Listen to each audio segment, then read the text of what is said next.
Hi, in today's video I'm going to be talking about using MDMA in treating post-traumatic stress disorder. So if you are someone who wants to learn more about the new research finding new pharmacological and also psychological treatments for the post-traumatic stress disorder, then keep watching. MDMA has been a regulated drug since 70s. And only in 80s and then also 90s, it became a more popular street drug. And then in 80s, MDMA actually became a Schedule 1 drug. So this means that all Schedule 1 drugs are being considered to don't have any medical benefits for us and also being highly addictive.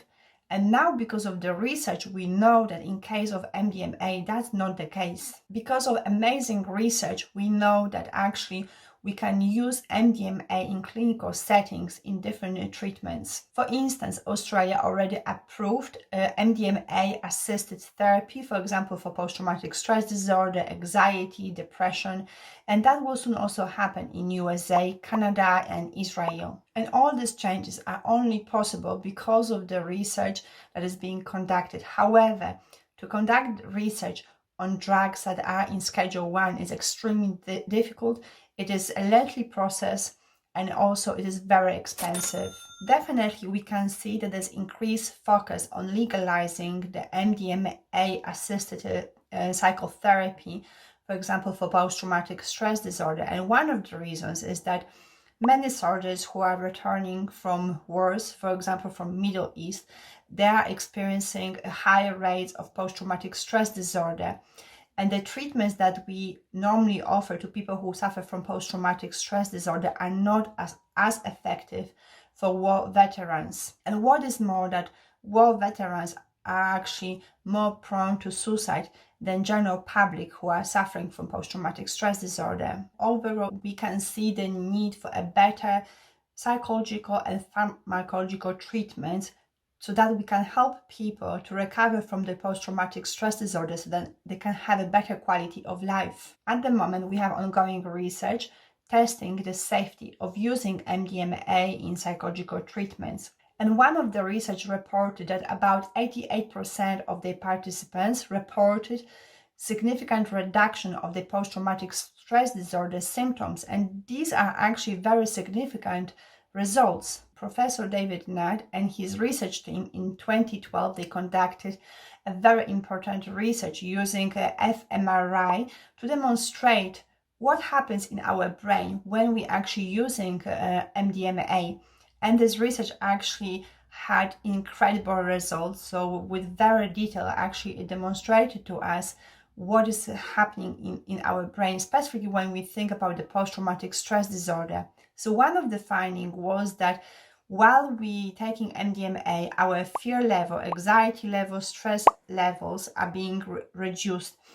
And also the communication between amygdala, which is the fear center, and hippocampus, which is the part of the brain that is very much involved in creating memories, that the communication between these two parts is being improved. And this is significant because one of the reasons why people are experiencing flashbacks and nightmares, intrusive memories in post-traumatic stress disorder, it is because of lack of the communication between amygdala and hippocampus.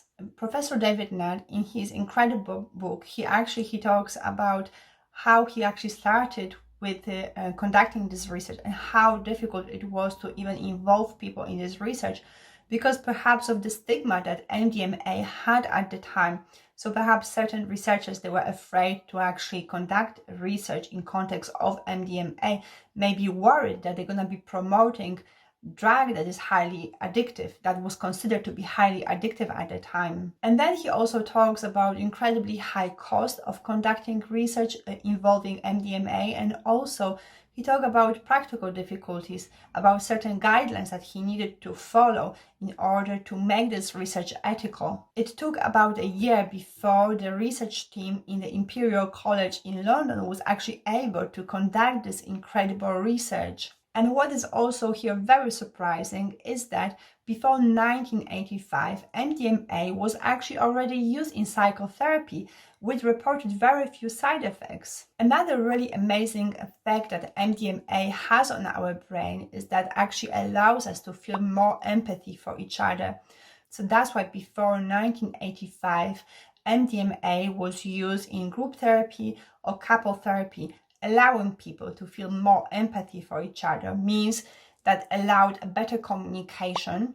And because MDMA reduces the fear and also stress, that means that people, they were less defensive in the communications, even though maybe they talk about very difficult issues. And overall, MDMA actually allows people to talk about very difficult issues without being emotionally overactivated. Some of the symptoms that people might be experiencing when they suffer from post-traumatic stress disorder, it is that people constantly, they're reliving the trauma. So they might be hearing and they might be feeling physically or emotionally what they felt at the time when the trauma has happened to them. They will be experiencing flashbacks, intrusive memories, intrusive cognitions. They will have also ruminations, nightmares. Their sleep's gonna be very dysregulated. Many people, they complain about poor memory and poor concentration. Many people are also suffering from panic attacks and outbursts of anger. And then as a result of all these symptoms, people who suffer from post-traumatic stress disorder, they tend to isolate themselves from people to avoid confrontations, for example. But then because of that leads to emotional disconnection. And then because of that, it's very difficult to maintain old relationships or even to start a new relationship. Another issue here is that as well, people who are experiencing post-traumatic stress disorder, they are also experiencing increased rates of suicide comparing with general population. So what the MDMA-assisted therapy does, it actually allows people to process the trauma in much safer way. So with the normal psychotherapy, we help people to relieve the trauma, to process the trauma. But very often, especially war veterans, they can become emotionally overactivated, and that would then end up in them dissociating, maybe fainting, vomiting, becoming very aggressive, and maybe leaving the therapy. And so what happens is that people, they don't feel safe enough to actually access certain memories, to access certain cognitions. And then obviously processing the trauma in that kind of state of mind is extremely difficult, it's impossible.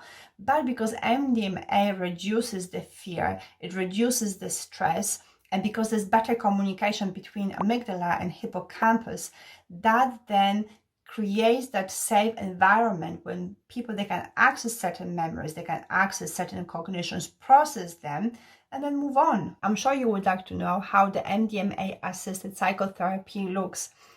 So MDMA is actually given in 2 or 3 doses across 16 to 18 weeks.